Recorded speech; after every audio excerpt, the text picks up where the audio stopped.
Hey everybody, this is Secular Sekai with Tridents Against Tyrants,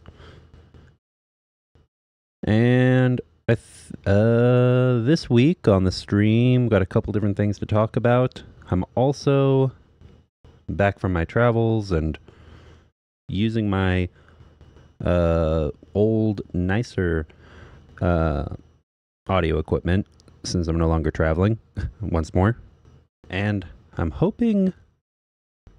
Maybe there. Yeah, there we go. Hoping my gain isn't too high, but also not too low, because I know often people say that there's an issue with my sound being too quiet, but then when I turn the gain up, I end up picking up on a lot of other background noise that I don't want to have. So let me know if let me know if a little bit more. Let me know if I sound a little too quiet for you, or if there's any other issue, because I'm gonna keep it up a little bit so that from my side I can see that the audio seems to be good, but oh, that's too much. You can hear beeping from outside from a vehicle. Anyway, maybe right about there. If my sound seems good throughout the stream, just let me know. If it seems quiet, let me know, because I want to make sure that the sound quality is good for everybody. Anyway, welcome everyone. All right. I see pluses, and I see it wasn't me, Aussie Bugga, and let's see. Yeah. Hello, welcome everybody. And I guess we'll jump into it here pretty soon. We've got plenty of news that we can cover. As you can see, I posted an update the other day about our ongoing fundraiser. And so good news there. We were able to get the pending Buy Me a Coffee donations withdrawn, and those were used just a few hours ago, I think, to get some more, to go toward getting more drones. Got an update from Anton about that. Now, as many of you probably know, because I've posted about it, Rick has posted about it, several other people and news outlets have posted about it, the service Buy Me a Coffee, along with several other financial institutions and companies, are making it more difficult to work in Ukraine or to do any withdrawals from accounts that are based in Ukraine. And this is actually for various different reasons, depending on the company you ask. But in the case of Buy Me a Coffee, from what I understand, a couple new developments. According to the company, they're going to continue supporting withdrawals for Ukrainian accounts until November 1st. So that at least is good news. It's not the same as them actually long-term accommodating while this conflict is ongoing, but it is nice that at least that will be, if they keep their word, that will be happening. So not as many full-time creators based in Ukraine will be as badly affected, hopefully. But apparently the reasoning for it, from what I understand, is that all around the world, more and more financial institutions and companies are now abiding by U.S. sanctions and EU sanctions against the Russian Federation, Moscovia, Russia. And so obviously that's good for Ukraine. So we might be asking, okay, but then why is it becoming more difficult, even more difficult now for Ukrainian accounts? And apparently part of it is because some of these companies really just don't want to go through the extra steps and the extra money that would need to be spent to work to track which parts of Ukraine are able to use their services and which ones are not, because those sanctions, remember, apply not just to companies and individuals inside Russia, but also internationally, to some shell companies in various countries like Cyprus or India, or really anywhere in the world where the company can be tied, or financial entity of any sort can be tied to the Russian Federation. And that includes, at this time, occupied territories of Ukraine that where, Crimea, for example, where the Russians have been rushing in different, Russian-based businesses, supermarkets, and banks, financial institutions, etc. So, U.S. sanctions apply to the occupied territories, which makes sense in wartime because it's currently held by the enemy, and you don't want money to be laundered and end up in the hands of those who are going to be giving taxes to, unlawfully to, because of occupation, to Moscow and to the Russian armed forces. And so basically, Buy Me a Coffee and several other companies have just said, well, okay, then we're just going to cut off business ties with both Russia and Ukraine. And that, of course, is not good for Ukrainians in the parts of Ukraine that are under control of the Ukrainian government and the Ukrainian armed forces. And that might be an oversimplification, but that's my understanding of the explanation for several of these companies here recently deciding to basically cut off doing business with Ukrainian accounts and companies and individuals. And I do not like it. We're looking into an alternative, possibly Donatello, which is based in Ukraine and is very similar to Buy Me a Coffee. Possibly a few other options, but I will let you know when there's an update on that. So until then, please do not donate to either the blue or yellow Buy Me a Coffee accounts. I've got them turned off here on screen, and actually I didn't have time right before this stream, but I need to go into Nightbot and make sure that those aren't posting anymore in the chat. But yeah, for the time being, until we have it all sorted out and we have a final decision on that, I myself am going to hold off on Buy Me a Coffee for the channel, and also Anton and I are discussing the best way to move forward with that. Now, PayPal does still work, as you can see in the upper right here. So if you want to make a donation right now that goes directly to helping soldiers, please use that. Tony T. Kachenko, 27@gmail.com. Just search for that on PayPal if you want to make a donation, or if it works in your country, you can always use the link to Monobase that we have in every video and make a donation directly on Monobase. Oh, Monobank, I meant to say. So yeah, Monobank and PayPal still are available for donations. With that, thank you, everybody. And as soon as we have an update on the rest of that, I'll let you know. For the time being, don't worry at all about donations that go toward the channel, because that's never been the focus of this channel. It's always been for armed forces and humanitarian services in Ukraine and other regions around the world opposing tyrants and dictators. With that, yeah, thank you for taking a moment to listen. And let's jump into some of the news, shall we? Oh, actually, I see a few responses. Also, I'm going to turn the QA box on right now before we start.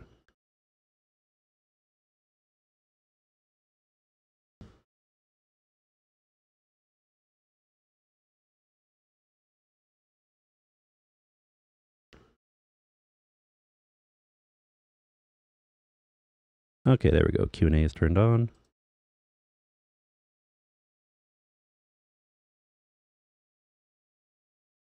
Lauren says, I've seen a couple responses from Buy Me a Coffee customer service. They are sending mixed messages as to reasons for dropping Ukraine. Yeah, that doesn't surprise me. And I mean, yeah, it's from a business perspective, taking all morals out of it, as people often do with business, sadly, it makes sense. But from a moral perspective, which is more important to me, okay, as someone who would choose to do business with a financial entity or not, it's pretty abhorrent. Because yeah, it is more difficult and it requires more personnel who are specially trained and keeping tabs on the conflict in Ukraine on a constant, regular basis. But because occasionally what territory is under control by whom changes over the course of the war, and there are times when Ukraine retakes territory and times when Russia invades and starts to creep in more into Ukrainian held territory as the war continues onward, especially in the Donbass. But yeah, and then of course there's the Kursk liberation or advancement into Kursk that's happening right now from the Ukrainian side. So yeah, you've just got companies that don't want to take the extra time and don't want to take the extra risk of doing business. So it's very, very unfortunate to see, which is why we're going to find a way around it. Worst case scenario, if nothing else works and all the other options that would go directly to Anton or directly to accounts for soldiers just aren't working for people in multiple countries, then I will just set up an account, get the funds into a Tridents account of some sort, and then, out of my own pocket, eat the cost of transferring that over. We'll figure something out. That'll be, even though it would have extra fees, that'll be the worst case scenario, which really isn't that bad. So we will get something figured out. Anyway.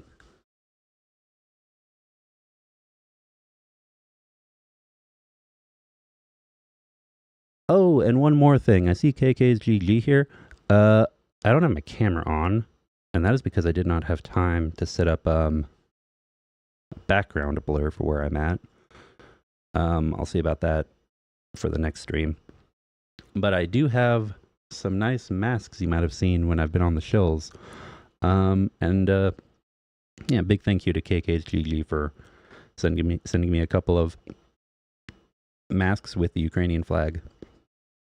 A couple of Ukrainian support face masks. And yeah, I really like them. I really appreciate them. All right. Let me share my screen now so we can get started.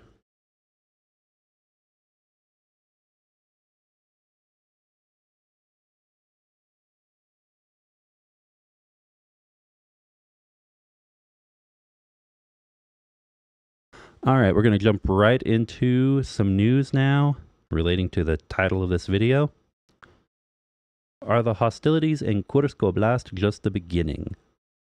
Oh, and as I mentioned earlier, I'm going to go over the update soon, but yeah, you'll notice that there was a withdrawal recently, so that's why we've gone back to almost empty on the progress bar. But I think it was a little more than 400 or so US dollars that was applied here recently from Buy Me a Coffee that had built up in there. So thank you to everyone who did donate on Buy Me a Coffee. All right, I'm putting the link into chat now. And this first article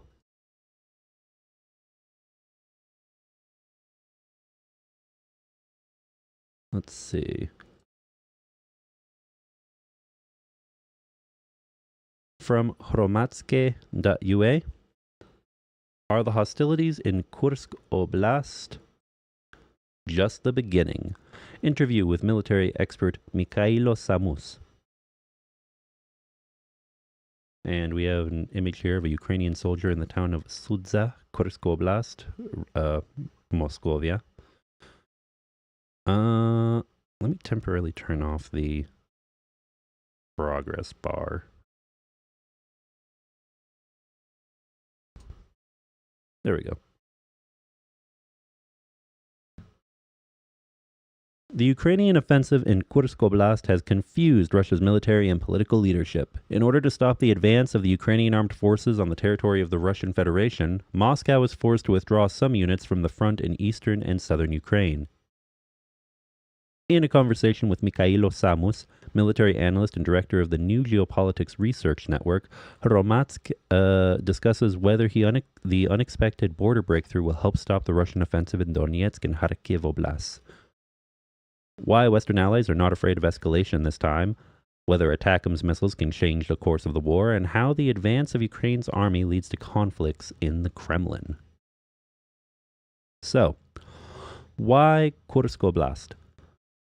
Could this operation be a preventive one designed to stop a potential Russian offensive in Sumy Oblast? From Mikhailo Samus. It could be anything. Only General Alexander Siersky can answer this question. We can only speculate. Any operation is conducted with clearly defined goals and objectives. One way or another, it is usually about improving the operational or tactical situation. Of course, this operation may be aimed at preventing Russia's aggressive actions. The enemy launches air and artillery strikes from its territory. However, I assume that this is a publicity stunt. In reality, this offensive may also be part of a broader strategic level operation that should turn the tide of the war. Our forces have gone deep into the Russian Federation and are gaining a foothold there. Was this the plan, or is it a reaction to the situation? So to speak, the operation was more successful than planned. Any operation has certain operational and strategic objectives. Tactics are the details we don't know for sure. However, I can say for sure that the breakthrough to a certain depth is carried out in accordance with the operation plan, which clearly states to which line each unit should reach.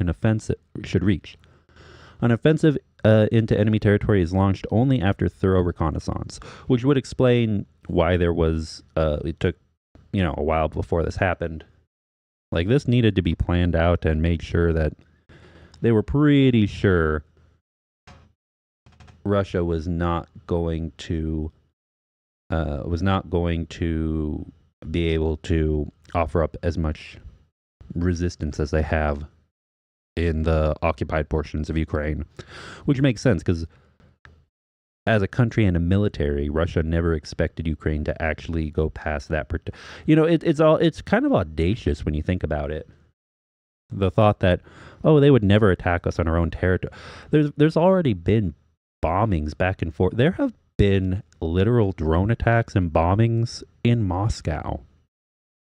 With combinations of car bombs, drone kamikaze attacks. And I mean, certain forms of hybrid warfare, like falling out a window, or, someone winding up with cyanide or some other similar chemical agent in their morning coffee or in their vodka. That's kind of a part of both Russian political and military culture to a degree domestically. So maybe there's a bit of desensitization to the whole concept of it. But this has been happening, not just the attacks on Ukrainian soil from Moscow, but attacks into Russia itself from Ukraine have been going on for a long time in this war.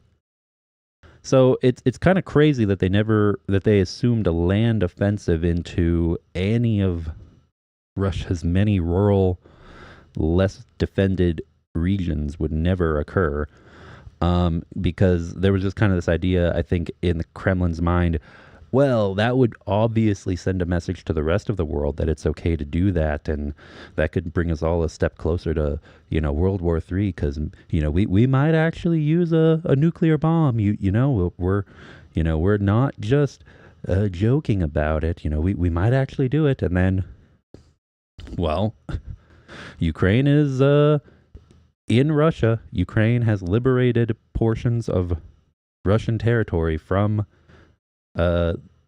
the tyranny of Moscovia.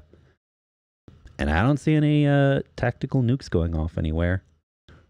Which begs the question, really, how important are all of the regions of Russia to the Tsar in Moscow?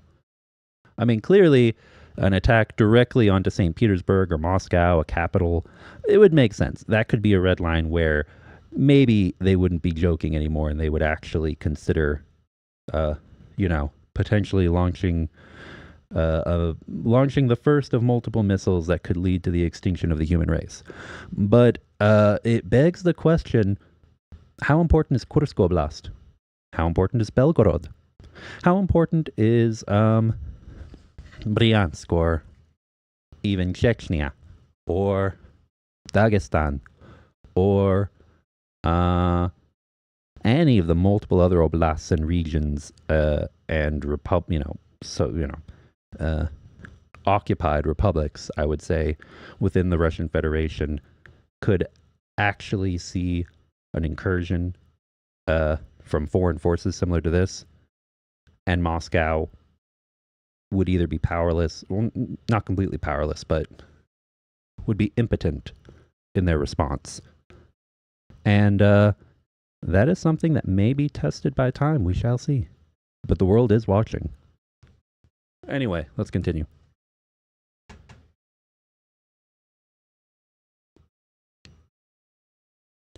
This is definitely not amateurish.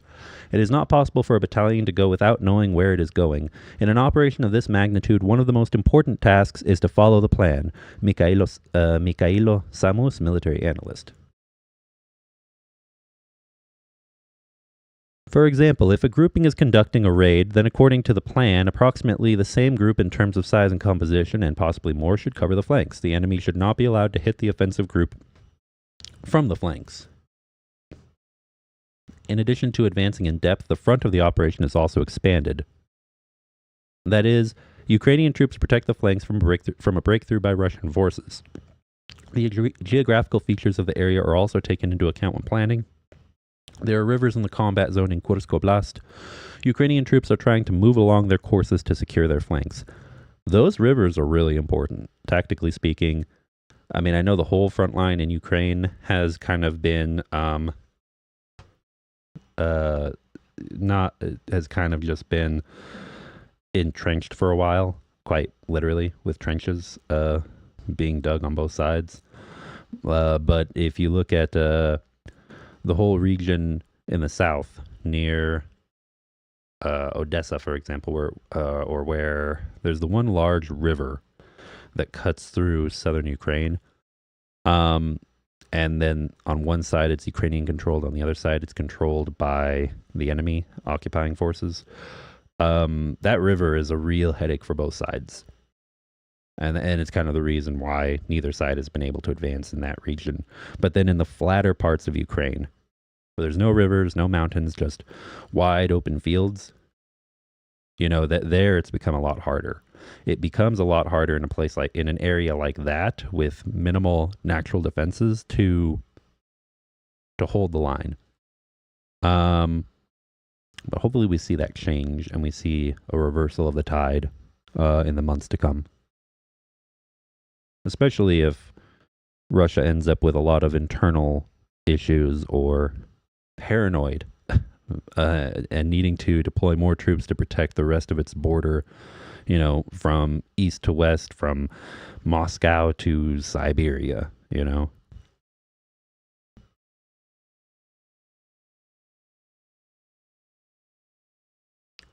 A strategic mistake by the Russians. The enemy is now moving reserves to Kursk Oblast from other axes, including Kharkiv. Could this cause the Russian offensive in the area of Vovchansk and Liptsi to stall? This time, the Russian leadership made a completely wrong decision. In my opinion, the Russians made a mistake when they decided not to send powerful groupings to neutralize the threat of a breakthrough by Ukrainian forces.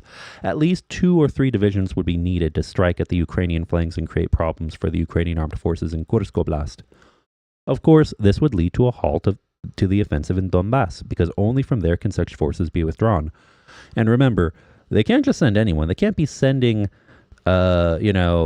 military personnel from other parts of Russia who have never seen combat, or, by now, very aged and elderly veterans from the war in Chechnya, which was a very, very different war from this one. The only ones who have combat experience relative to this war, who have experience fighting against the Ukrainian armed forces, especially veterans of the Ukrainian armed forces, would be those who are occupying and taking part in the invasion. So they are the only ones that they can really pull from, unless they want to risk having more POWs taken by, more inexperienced newbie Russian recruits taken as prisoners of war by the more experienced veteran Ukrainian soldiers. So yeah, let's see.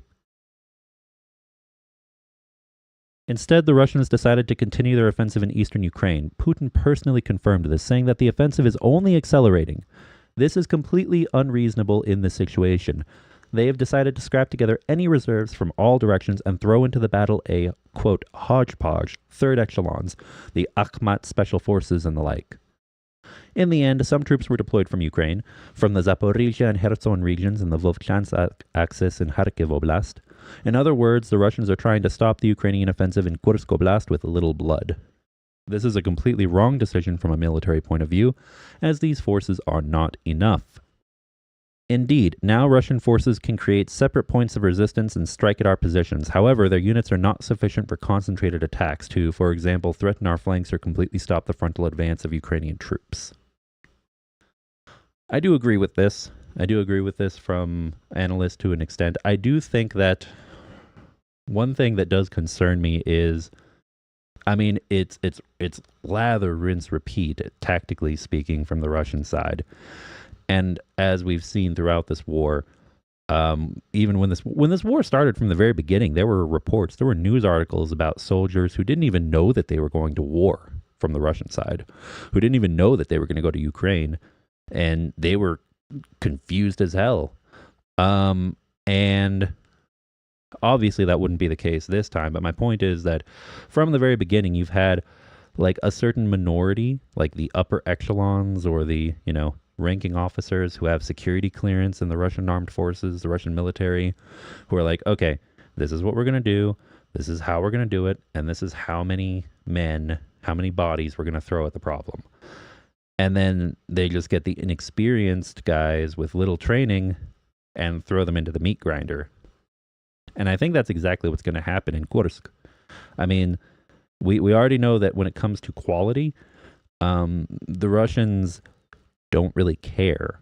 They do have experienced and, they do have experienced soldiers who need to be taken into account. They're not, all newbies with no military experience, but, I imagine that if they need to, they'll just be pulling as many people as they need from Russian reserves, from reserve forces, and throwing them at Kursk, hoping to effect some kind of change. But the real question is, especially when it's in Russia proper instead of in Ukraine, what kind of effect is that going to have? Which populations are they going to pull from? Where inside of Russian society will the advancement in Kursk cause some threads to be pulled more taut? Both logistically speaking from a military standpoint and societally speaking across all of Russian society. And we shall see.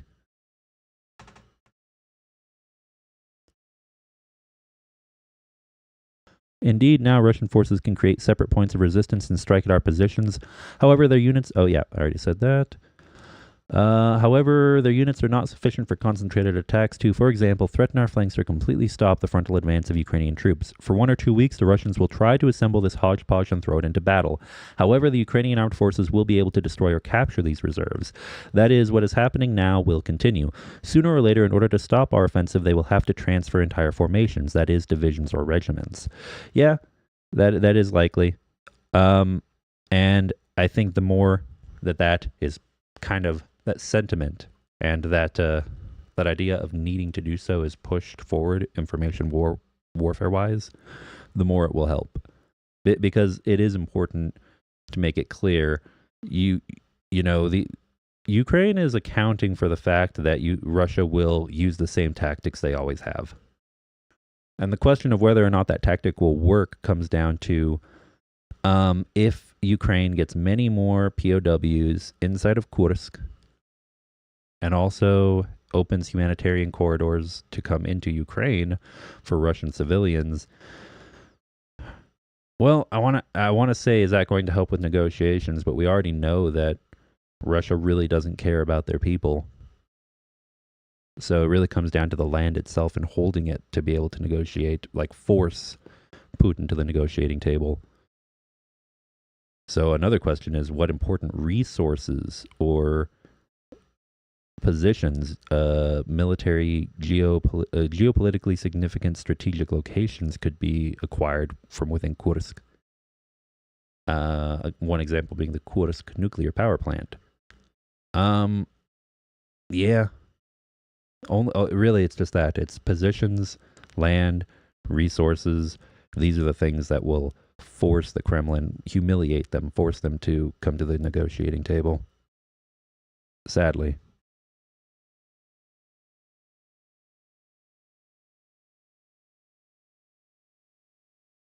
Let's see. And of course, I'm going to leave this up for everyone to be able to see. And check out, I already put the link in the chat for anyone who wants to come look at this article themselves, as always.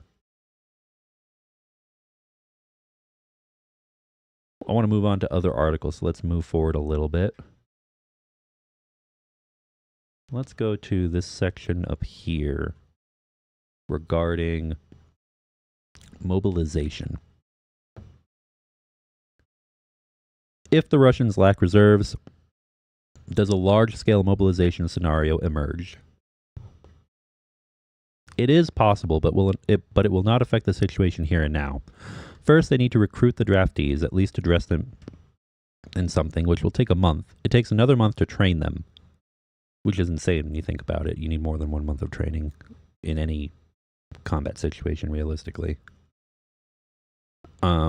If your government doesn't just consider you to be an expendable meat shield, that is.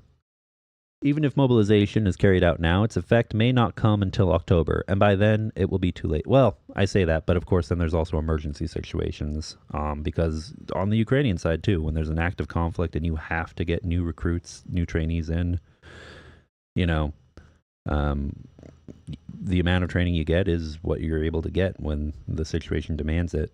But of course, there is a difference between, here's 1 month of training, go invade your neighbor and take everything that belongs to them and commit war crimes, versus here's 1 month of training, we need you, please be a patriot. We will not let them take our land or our people or our resources or our freedom.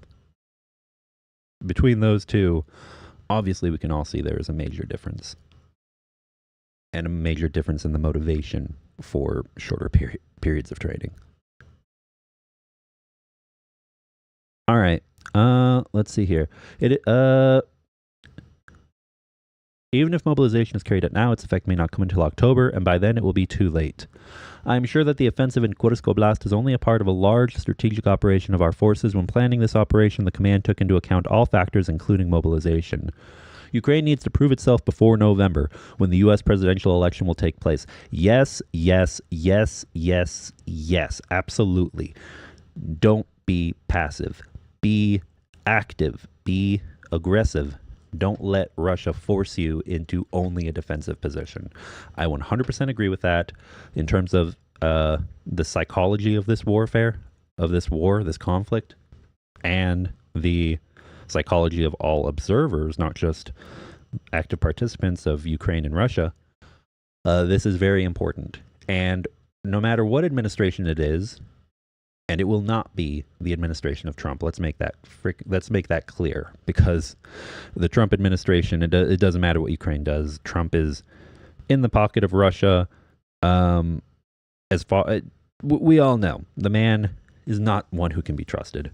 He rubs elbows with dictators and attempts to appease and emulate them. He himself is a wannabe dictator. Let's just be honest here. I'm just going to be honest with that opinion. We will not achieve victory by strategic defense alone. Correct. Already in 2024, we must demonstrate to our allies that we can conduct asymmetric offensive operations. This is very important to highlight. And that one word right there, asymmetric, is crucial to highlight, because we all know Ukraine is not looking to annex or, permanently take any of this land that they've liberated from Russian control. This is all part of... It could go one of two ways, I see. And obviously the bigger, more realistic perspective is, hold this land for as long as possible, get as much of a foothold as we can that we can defend fairly well without spreading our own forces here, Ukrainian side, spreading forces thin within Kursk and other regions, and use it as a bargaining chip to get back Ukrainian land in exchange for this land. However, let's say that Russia really fumbles, really just doesn't come to the negotiating table, fails to retake any of this land, or expends a whole bunch more troops and resources, and it becomes a problem for them trying to retake Kursk. Let's say that they just somehow it becomes entrenched and it does not get taken back for months, maybe even a year, let's say, possibly. Who knows? I actually don't know if that's the plan of the Ukrainian armed forces or not. But let's say something like that did happen. Ukraine does not need to annex this land. I want people to remember that there are multiple units, multiple regiments of from multiple countries. There are Georgians involved in these operations. There are Belarusians opposed to Lukashenko involved in these operations. And of course, the big focus here is there are Russians opposed to Putin. And when I say Russian, I mean born in Russia. I mean Russian citizens, or even some who have renounced their Russian citizenship, in some cases, I believe, who are fighting for the Freedom of Russia Legion, Legion Svoboda, and the Russian Volunteer Corps, RVC. And so you've got these two groups, these two formations of Russian soldiers who want to topple Putin's regime. It could be I think it would differ drastically depending on who primarily in a hypothetical scenario was put in charge of maybe some kind of alternative Russian government in land that was liberated, with the assistance of the Ukrainian armed forces, with the Ukrainian armed forces backing and planning at the forefront, really, of these operations. But that could be an option as well. And so, who knows? Anything could happen. I don't have the inside scoop, but I can speculate, and there's a number of ways Ukraine could play this out that could be in their favor. All right. This is exactly what is happening now. Mobilization will not help the enemy with the situation in Kursk Oblast. It can only affect the battlefield during the winter campaign. At the moment, mobilization will not give anything from a military point of view, but will add tension to Russian society, which is puzzled by the advance of the Ukrainian armed forces into Russia's territory. From a sociological perspective, this is the kind of thing that causes the poor to eat the rich, or in this case, the peasants to eat the czar. Russian society, under any government, empire, Soviet Union, fake Russian Federation, losing ground to foreign forces, in any case, in any scenario, is kind of the ultimate, whoever's in charge right now, they're fucking up pretty badly. I think that's true for most any country or society, but especially in Russia, where the paranoia, the fear runs deep to the root. The stupor that is now set in the Kremlin is obviously also one of the goals of the operation, which, in my opinion, is just beginning. All right, final section we'll cover, and I'll let everyone else read the remainder of this article so we can move on. Will Ukraine have enough reserves to continue the offensive? When planning an operation, everything is taken into account, reserves and logistics. If this operation has been launched, all its details must have been calculated. General Siersky is not new to military affairs. He has already planned many large-scale operations.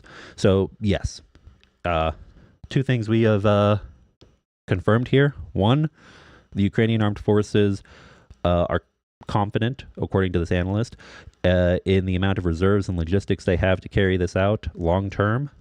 And two, this is considered, according to this analyst at least, an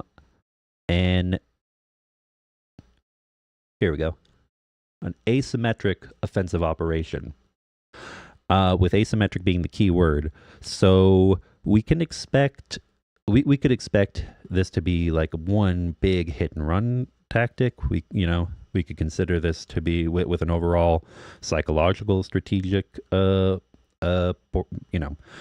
for the operation, as well as pulling logistics from other areas of the battlefield.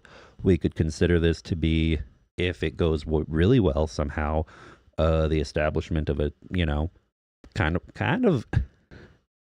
I would laugh if that did happen, if we see like a free Kursk, like the Kursk Free State, arise out of this, and an alternative Russian government that Moscow would absolutely not be able to tolerate.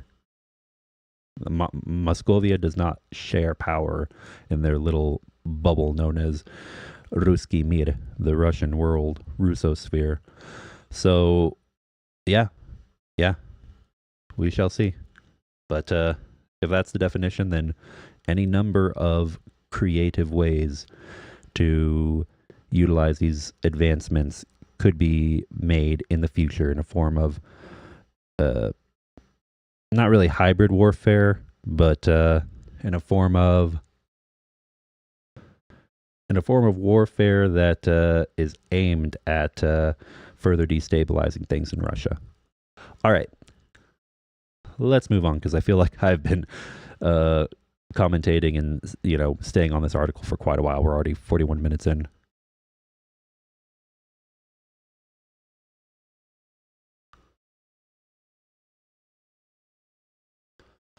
Next, from the Kyiv Independent.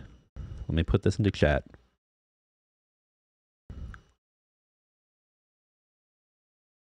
Also, let me go ahead and let me check Nightbot right quick, so we're not having extra links come in that are outdated. Hey, I see the white, blue, white of the Legion from Lauren. Yep. Nice. Svoboda Rossiye, Slava Ukraini. And also keep an eye on the Belarusians, because these operations very much similar to how the invasion of Georgia in 2008 and the invasion of Crimea in 2014 were precursors to the events that transpired in 2022 from the enemy side. This could be a precursor for something that happens in another particular country, starts with a B, also has Rus in its name. So, yeah, I expect things to be quiet for a while, but don't forget to pay attention to that country. Jive to everyone who knows the white, red, white. All right, so let's do this real fast and then get to this article.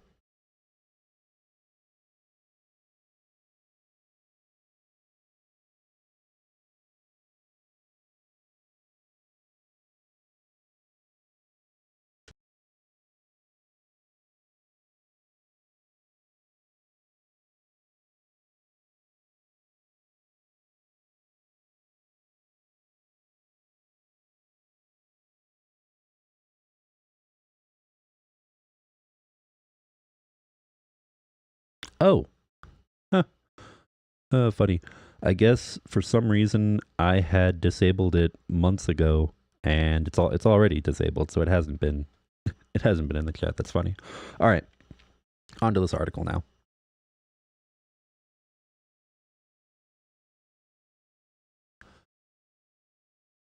From the Kyiv Independent.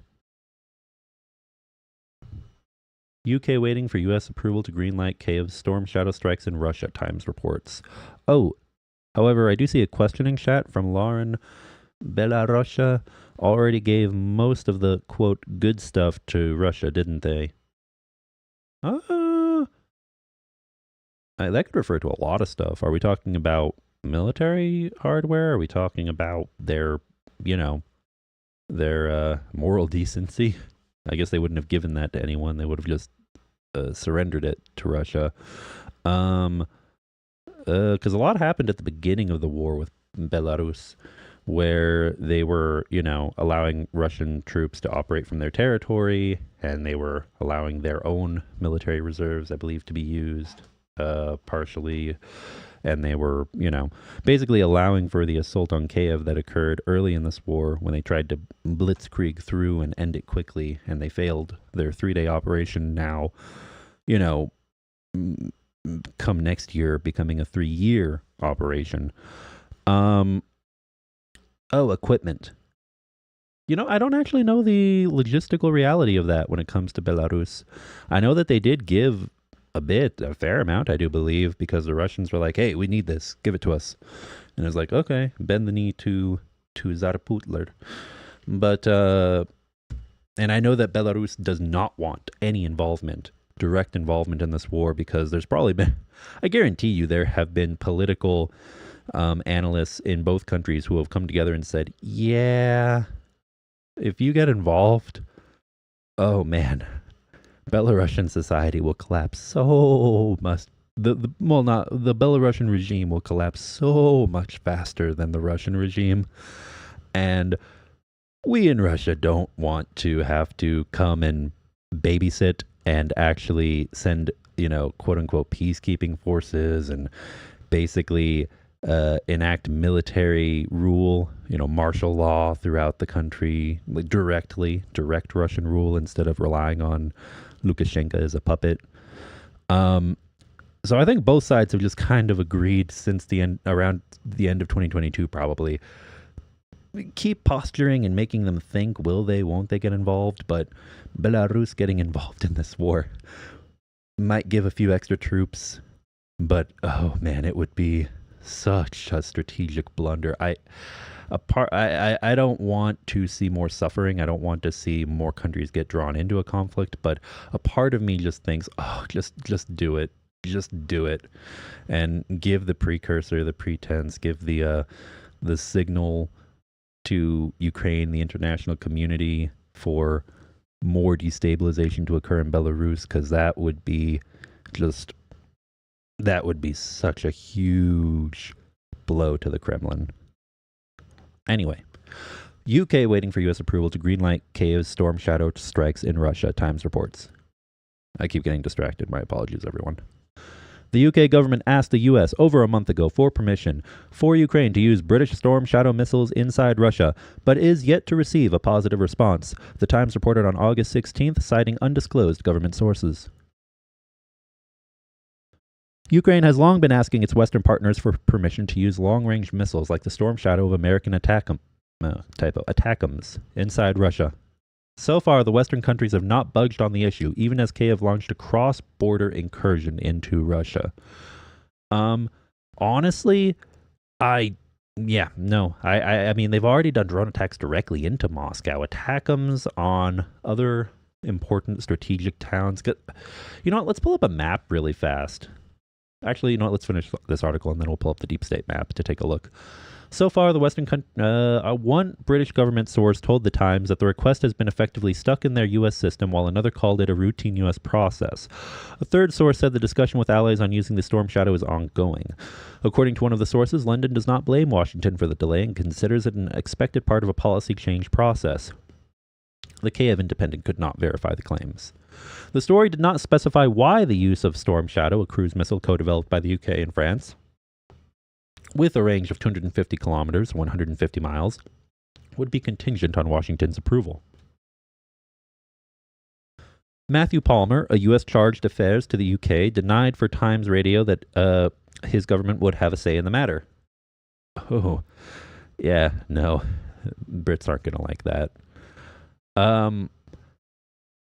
Yeah, especially if the Storm Shadow was developed by the UK and France, then yeah, that's especially something that I saw a political cartoon the other day about the UK coming to sit at the table about, all right, All right, chaps, how are we going to fix issues such as global hunger, tensions between nuclear powers, the problems of the world? And, uh, the US and China both look at each other and say, "What are you doing here?" And direct the UK to the kids' table. No offense to any Brits. No offense to any Brits, but yeah, that's the worst feeling you would ever get. And also a certain attitude with foreign policy that countries such as the US and China, it sometimes rubs me the wrong way. But it also it's strategically important. So it makes sense that the US would be using whatever influence they have, the administration, for whatever direction they want it to go. Of course, personally, I want these storm shadows to be available and to be released in any direction the Ukrainian armed forces need on the battlefield into Russia, onto the battlefield in the occupied territories, and into Belarus, because remember, Belarus and Russia consider themselves one confederated entity that pretty much no one else in the world recognizes except for the two of them. So, yeah. Anyway, I do hope that comes to pass so that they're able to use the storm shadows wherever they can.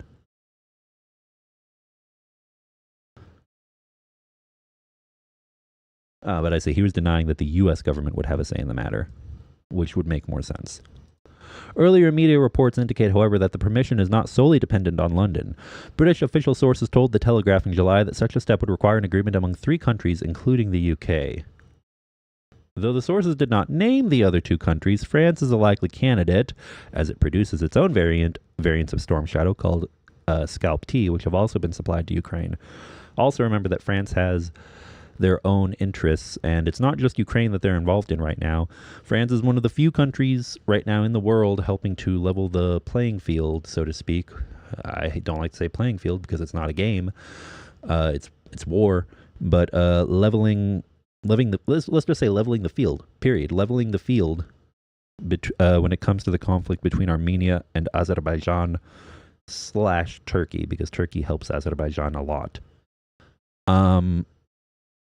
And Armenia used to be very close to Russia, but is now pivoting away from them because, remember, we've all been so focused on Ukraine that everyone forgets this. Armenia also had a war. Armenia lost that war. And then Armenia had another conflict with Azerbaijan over Nagorno-Karabakh and completely lost Nagorno-Karabakh here recently, which is its own complicated discussion for another day. Russia had a security agreement. All the rest of Russia's pretty impotent, pretty weak equivalent to NATO, they also had military agreements with Armenia to help defend Armenian territory in the case of a war, like what happened more than once. And on both occasions, no one came to Armenia's defense. The military agreements existed on paper, and only on paper. So, yeah. The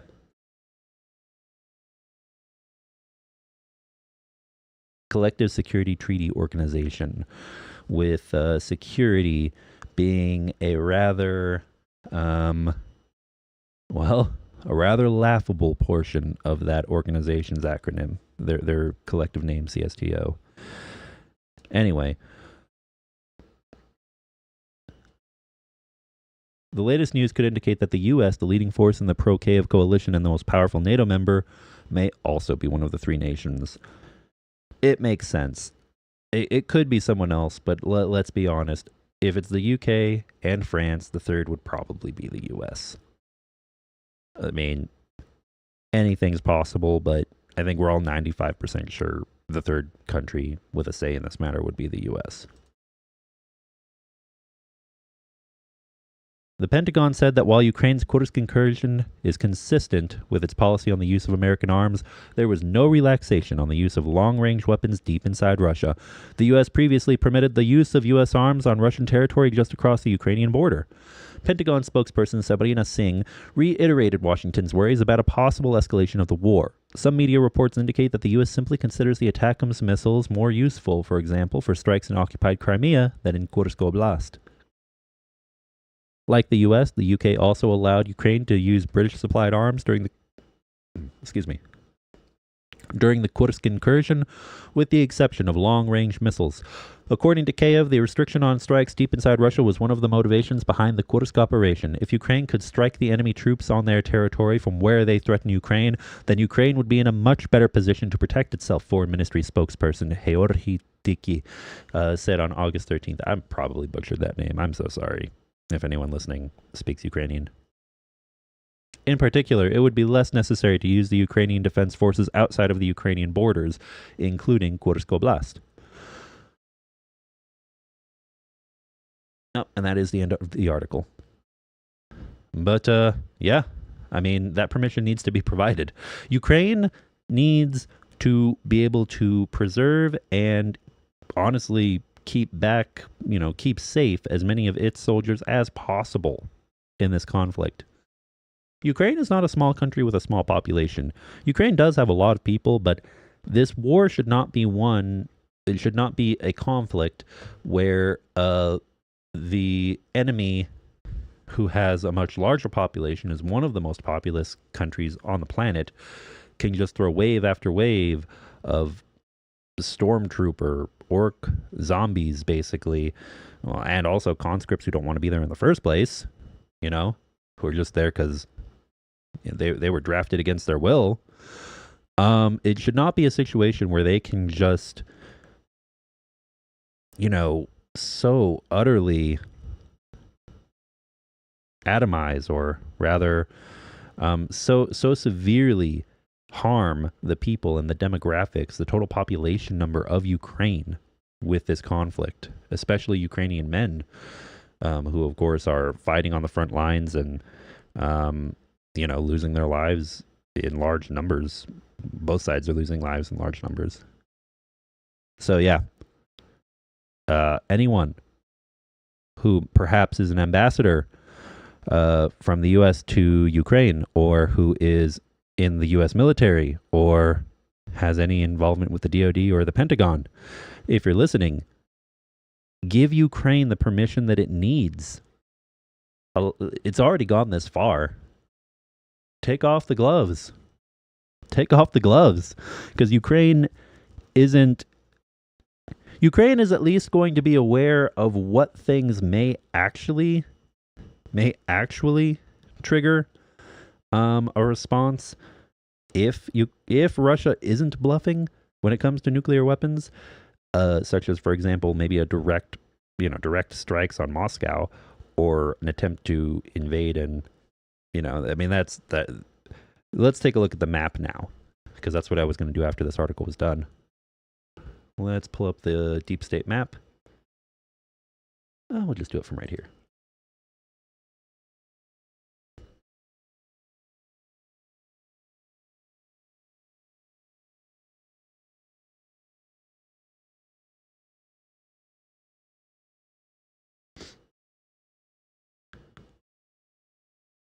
And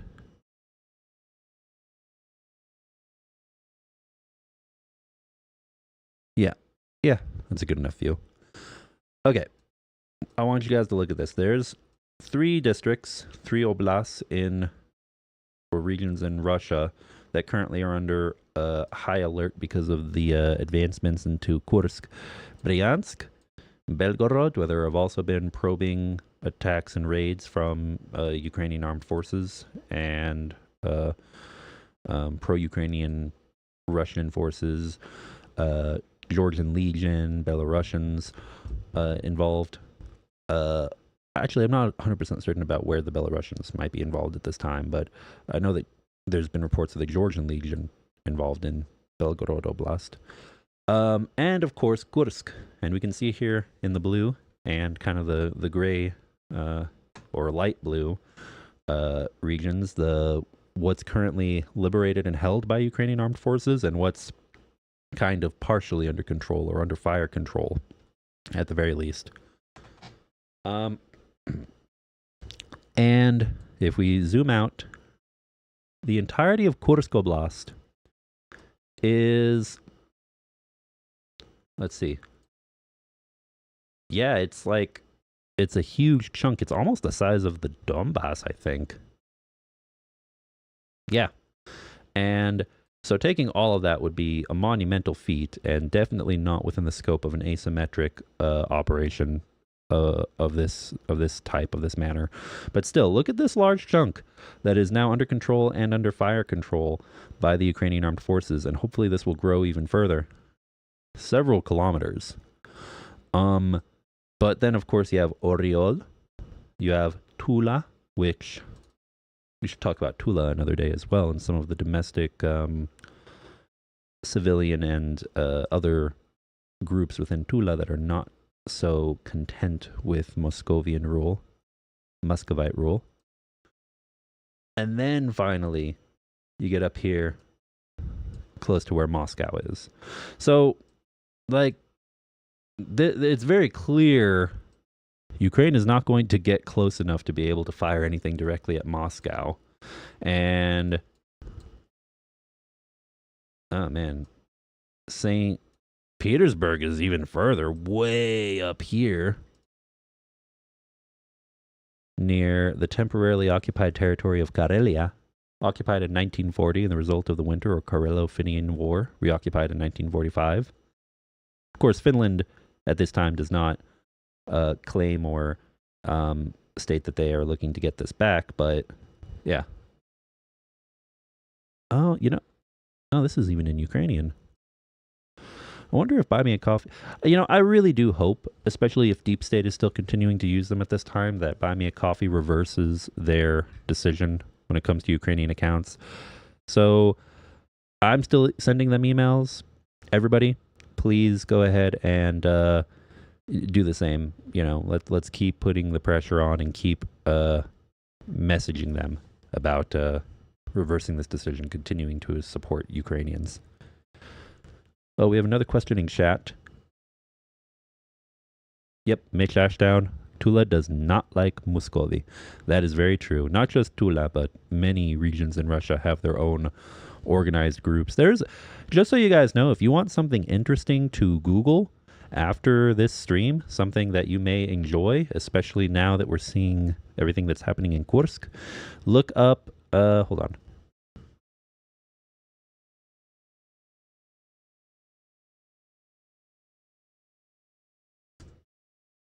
Look up the Free Nations of Post-Russia Forum. And this has been going on for a couple of years now. And it was founded by, you guessed it, Ukrainian restaurant business owner. According to a cursory glance online, at least. I would have to verify this with more sources, but it is allegedly a forum founded by a Ukrainian business owner and exiled Russian separatists, as well as foreign supporters and advocates for the disintegration of the current Russian regime. It was registered originally in Poland, supposedly. But this has been going on for quite a while. They've been meeting since... Oh, no. No. There was another organization that had been doing these for a couple of years, like a forum similar to this a couple of years. But I guess the Free Nations of Post-Russia Forum specifically, or FNRF, has only been around officially since May of 2022. Go check out their YouTube channel. Go check out their website. They are officially listed as a, quote, undesirable organization in Russia. You know what? I should go ahead and just show this to you guys right quick. How do I want to do this? Let's see. Let's do the English.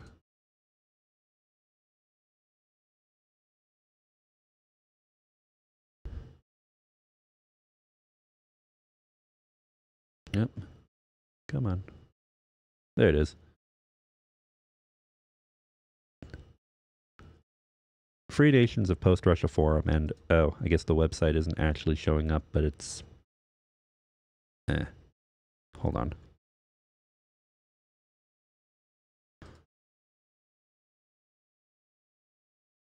Where are you? Here, we'll just do this.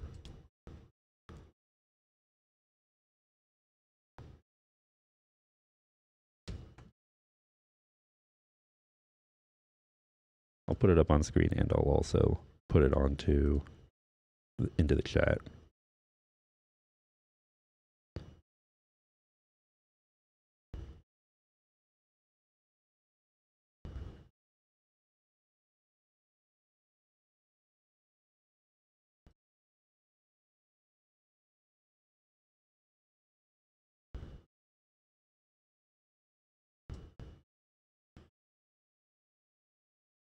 And I'm putting it into chat now. Anyway, we're not going to go over this right now. We'll save it for another day, another stream. Because I actually have to get going here very soon. I just realized today's stream has to be a bit short. But if you want something interesting to look into and groups that may be interesting to look into, check out freenationsrf.org because several of these have different motivations and ideologies. So there may be some that you find, more savory or favorable than others, but the unifying fact about all of these groups in all of these regions of Russia that have at least one, if not multiple groups that want their own flag, want their own freedom, want their own country, is that they all hate Moscow. And that is something every single one of us, in my opinion at least, should be able to relate to. All right, let's go back to the article. Oh, no, we were done with the article. All right. Oh, man, I am so sorry. I'm going to have to cut the stream shorter than usual today. That's why I started a little bit earlier than usual, because my day is absolutely packed. I have multiple things I need to get done here pretty soon. But let's do this. We didn't get a chance to talk much. Well, I guess we were talking about not the frontline situation, but the strategy and about the incursion into Kursk. Let's close out like this. Let's check out a video right quick. I'm going to have to mute it because it's got music. Don't want to worry about copyright, but hold on. Here's an article related to it. Siberia and the North Caucasus are the most likely to be viable. Yeah, Siberia could definitely have some guerrilla forces that could be quite successful in harassing the Kremlin until they eventually can get some autonomy or full independence set up. The North Caucasus, just north of Republic of Georgia, in the Chechnya, Dagestan region, and a few of the other areas down, in that part of the world, that part of Moscovia, what is currently Moscovia at least. I definitely could see that, but the Russians are very, very aware of the North Caucasus. They have been setting up a police state there.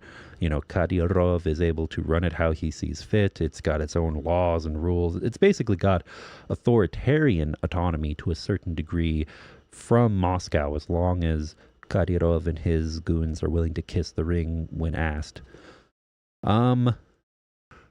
So I could definitely see it. It's a potential.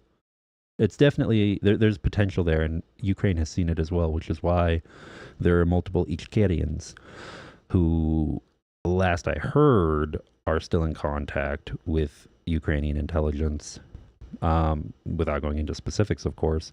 And it's not like I have some inside scoop or anything, any more so than anyone else would. I'm just reasonably well read on the topic.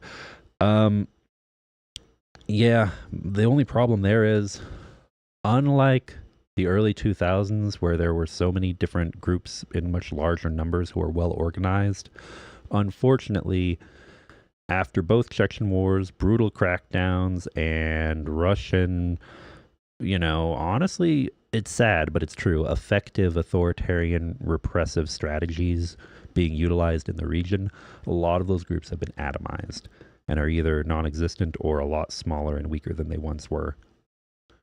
So it all just depends on whether or not they've been gaining strength quietly when no one's paying attention to them. And that I cannot answer because I do not know. All right, let's take a look at this video right quick.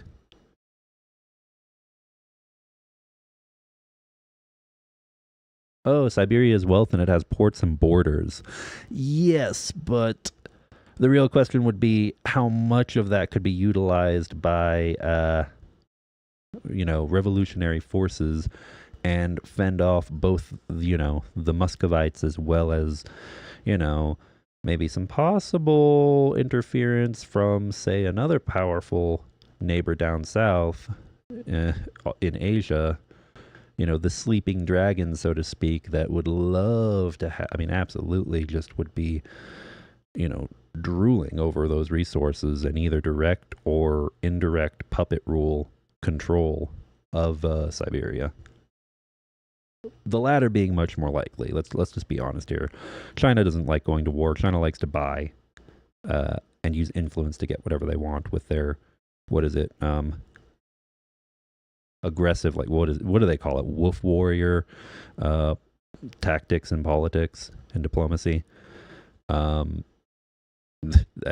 think that's what they call it, which is a ridiculous name. But anyway, all right. Yeah. No, and I mean, don't get me wrong. I do want to see Siberia liberated, just like all others under, the illegal rule of Moscovia. I just want there to be a realistic approach to how it would be done. In what areas should there be guerrilla war? A guerrilla campaign going on? In what areas should there be civilian resistance? Non-violent means of resistance going on? In what areas would it be possible to somehow amass a force like what's happening in Kursk right now with Ukraine, with support from foreign governments to actually break away and become autonomous or independent from Russia? Those are the real questions, and maybe more opportunities will open up as time goes on. It's happened before. It could happen again. It will happen again at some point. All right. Ukraine's Air Force posts combat footage from Kursk Oblast. The Ukrainian Air Force has uploaded footage of soldiers targeting Russian supply routes in Kursk Oblast, including the destruction of a bridge. Source, Lieutenant General Mykola Oleshuk, commander of Ukraine's Air Force, on Telegram. Quote, the Air Force's aviation actively participates in the hostilities on the Kursk front. Ukrainian pilots used high-precision strikes to target enemy strongholds, clusters of equipment, logistics centers, and hostile supply routes.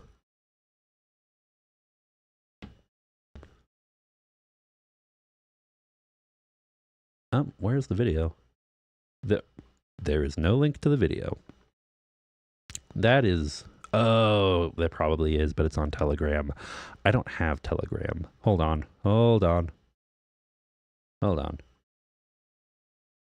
Okay, here's what we're going to do. Because I'm not making a Telegram account. Well, I do have an account, but I'm not connecting my account right in this moment. So let me take a look. On Telegram, can I just view it without, just by clicking the link? Because I just want to see it right quick. Media is too big. It can only be viewed in Telegram. Well, that was anticlimactic. I'm sorry, everybody. But, I want to say thank you for being here. Thank you for tuning in. As always, please consider donating to our campaign to assist the 110th Mechanized Brigade. We are assisting them with 110 drones, FPV drones. And let me go ahead and adjust this. Don't need this open. Here we go. And with Buy Me a Coffee currently not being utilized because of the ongoing issue that's happening, with Ukrainian accounts. And it's also very unfortunate because, remember, I haven't been using Patreon because of the same reason, and the fact that they had been arbitrarily banning and removing large supporters, not just Ukrainian accounts, but anyone who's a large supporter of Ukraine, the Ukrainian armed forces. That happened to Artur Rehi, everyone's favorite Estonian soldier and YouTuber who is a huge supporter of Ukraine, with something on the order of 100,000 times more subscribers than me. Yeah. So actually I guess it would just be 1,000 times more because I have 700 or so and he's at like 700,000. But yeah, he's up there. And so I've been avoiding using Patreon, and also you can't make one-time donations with Patreon. Buy Me a Coffee is now currently in limbo status while we're getting everything figured out with that. So as I mentioned earlier, we may move over to a few new services. I'm thinking for the channel itself, we may use Ko-Fi, because that would just go to supporting the channel and, me being able to improve the channel, and, if you want to show support just for Tridents Against Tyrants itself. But for direct donations to soldiers, I want there to be something that can pop up on the screen instead of just, if a PayPal donation goes to Anton directly in Ukraine to go to soldiers at the monobank, I have to make sure he's on the stream and he has to tell me in real time when it happens. Whereas with Buy Me a Coffee, he wouldn't have to do that. It was all done automatically from the account in Ukraine. So it would just pop up on the screen. So this really is unfortunate. Hopefully we can get something set up maybe with Donatello or some of the new things that are available, like monobank base. But unfortunately, I've found that both of those options have worked for me occasionally in the past, and then my bank, at least, will flag all subsequent attempts to make payments with them. So then you have to call your bank and say, hey, stop automatically blocking this. I need to be able to have a subscription or make payments with monobank base or with Donatello. So yeah, as mentioned, worst case scenario, I may just set up an account outside of Ukraine, use that for donations, and then pay, whatever extra fees there are to get that sent over to the monobank jar for the 110th Mechanized Brigades and other initiatives that we support in the future. All right. Thank you, everybody. Greatly appreciate you being here. Please continue to support Ukraine. Please, you can email Buy Me a Coffee at